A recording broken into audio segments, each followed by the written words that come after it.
and this put a lot of pressure on him. But his album Ready to Die was still doing high numbers. By the time Pac was released, it was certified double platinum. The highest selling lyrical rapper on the East Coast at that moment in time.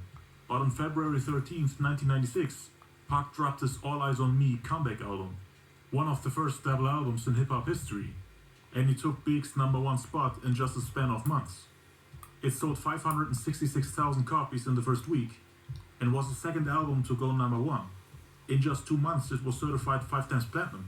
So Big was slowly losing his status in the game. The West was back on top. His anti-Biggie campaign was a full success. Pac changed the game in just a couple of months after getting released from jail.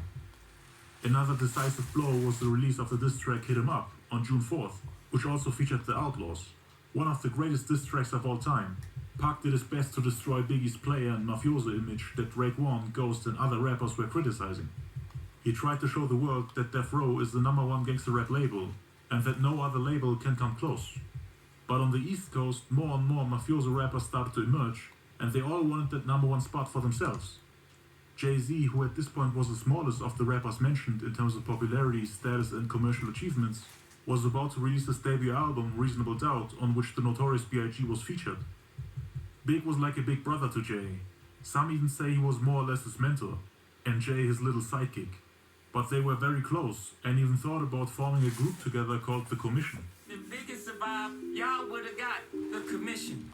They wanted Nas on Reasonable Doubt, but he refused to appear on the album, which more or less confirmed Biggie's presentiment that Nas was trying to avoid him and his camp, keeping his distance while collaborating with people who Big had a problem with. And a week after the release of Reasonable Doubt, Nas, who was now Biggie's biggest competition on the East Coast, released his sophomore album It Was Written. He achieved to release the #1 album before Big, which sold around 270,000 copies in the first week and went double platinum in just 2 months. In terms of first week sales and chart performance, he was still behind Tupac, but he managed to surpass Big, who was on his radar at that time. Ready to Die went double platinum a year prior, but Nas had accomplished this in a much shorter amount of time, although it's worth to note that the sales dropped drastically afterwards.